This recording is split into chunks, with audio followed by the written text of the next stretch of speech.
Dans cette vidéo, on va voir ensemble comment trouver une idée de formation. C'est parti. Dans la vidéo précédente, on a vu comment trouver une niche rentable, et aujourd'hui donc on voit comment trouver une idée de formation. C'est plus intéressant je pense de faire ça dans l'ordre, trouver une niche et ensuite trouver une idée de formation. Donc ce que vous pouvez faire, c'est faire pause à cette vidéo et aller voir en dessous, il y a le lien de la chaîne. Vous pourrez trouver très facilement la vidéo d'hier, où donc on verra comment trouver une niche rentable.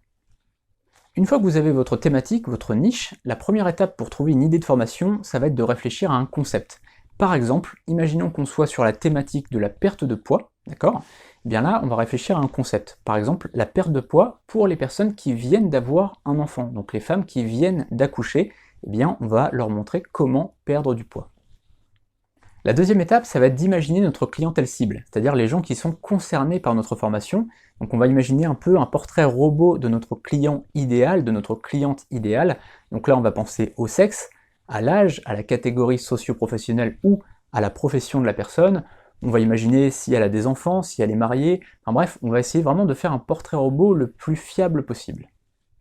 La troisième étape, ça va être de lister le ou les problèmes de notre cible par rapport à notre concept. Donc là, par exemple, dans notre concept de perte de poids pour les femmes qui viennent d'avoir un enfant, on va lister les problèmes qu'elles ont et qui les empêchent finalement de perdre du poids. Ça peut être des problèmes d'hormones, ça peut être des problèmes de sommeil, bien évidemment, elles viennent d'avoir un enfant, elles font pas des nuits qui sont de 8 heures ou de 9 heures, d'accord? Donc tout ça, on va lister tous ces problèmes-là et on va voir comment on va pouvoir les résoudre ensuite. Parce que c'est ça finalement le but de faire une liste des problèmes, c'est que la quatrième étape, on va pouvoir régler ces problèmes. C'est-à-dire qu'en fait, on va faire donc la liste de nos problèmes et en face, on va faire des traits vers les solutions qu'on propose. Alors parfois, il y a une solution qui va régler plusieurs problèmes, parfois il y a une solution qui va régler un seul problème, mais bref, on va essayer à chaque fois de voir donc les problèmes, les solutions, comment on règle chaque problème étape par étape. Parfois, il va falloir plusieurs vidéos, plusieurs étapes pour pouvoir régler un problème. Parfois, il va falloir une seule petite chose pour régler plusieurs problèmes, ça dépend. La cinquième étape, ça va être de structurer tout ça. Si vous voulez faire un e-book, c'est important que les chapitres soient dans le bon ordre. Si vous voulez faire une formation audio ou vidéo, c'est important aussi qu'il y ait un ordre, une logique, quand on suit la formation, qu'il y ait une suite logique entre les contenus. Pourquoi pas des modules pour structurer encore plus? Par exemple, je sais pas, dans notre formation sur la perte de poids, on peut par exemple faire un module sur le sport, un module sur l'alimentation, un module sur le sommeil, je sais pas, on peut imaginer ce genre de choses. Sixième étape, on va faire une ébauche de page de vente et pourquoi pas même de vidéos de vente. Alors pourquoi on fait ça? C'est pour se mettre en situation, parce que si on se met jamais en situation, si on se dit jamais bon, on va le mettre en vente un jour, en fait on va rester sur un brouillon et puis ça va terminer sur une note Evernote qu'on va jamais rouvrir. Donc c'est important de directement passer à l'action, de se dire bon, je crée la page de vente, on va voir ce que ça donne, je crée une première vidéo de vente, peu importe si après je modifie des choses, c'est juste pour passer à l'action, pour se dire bon voilà, au final c'était pas si dur que ça, j'ai créé la page de vente, il y a des choses à refaire évidemment, j'ai créé une première vidéo de vente, il y a des choses à améliorer aussi, mais je suis passé à l'action, je me suis mis en situation. Et la septième étape, elle est facultative mais elle est très intéressante, c'est de faire un pré-lancement.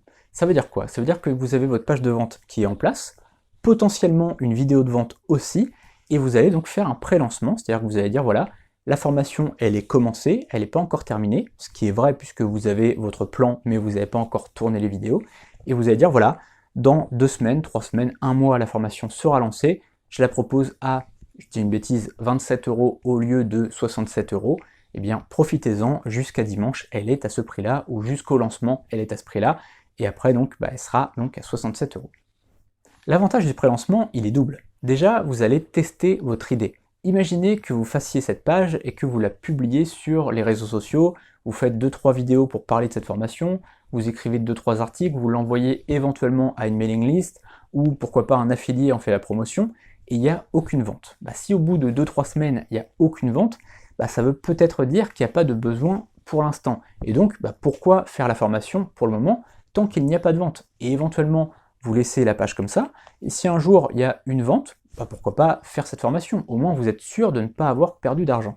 Ensuite, deuxième chose, vous allez vous confronter aux prospects finalement, aux gens qui pourraient être intéressés par cette formation-là, et donc il y a des gens qui vont vous contacter, dire voilà, j'aurais bien pris la formation, mais je trouve qu'il manque ça, il manque un module là-dessus, ou il manque un contenu là-dessus. Et vous allez simplement pouvoir dire à la personne, ah bah tiens, c'est une super idée, c'est vrai que j'y avais pas pensé, écoutez, je vais faire 2 vidéos là-dessus, puisque j'ai pensé à ça et à ça, merci de m'avoir fait penser à ça. Voilà, donc ça c'est une structure pour être sûr de vendre vos formations, au moins vous êtes sûr de ne pas faire fausse route, et si vous voulez aller beaucoup plus loin, il y a une formation dans la description, une formation gratuite et une formation premium. Évidemment dans la formation gratuite, on fera du face caméra comme ça, et je répondrai à des questions, on verra ensemble certaines choses théoriques, et dans la formation pratique, la formation payante, on passera sur l'écran, je vous montrerai tout de A à Z, comment créer son business de blogging de A à Z. Il y a aussi des formations sur d'autres sujets comme le dropshipping, le MLM, ou encore le freelancing, on verra plein de choses juste en dessous. Et évidemment, dans les prochaines vidéos, n'hésitez pas à vous abonner et à cliquer sur la cloche pour ne rien manquer des prochaines vidéos. À bientôt.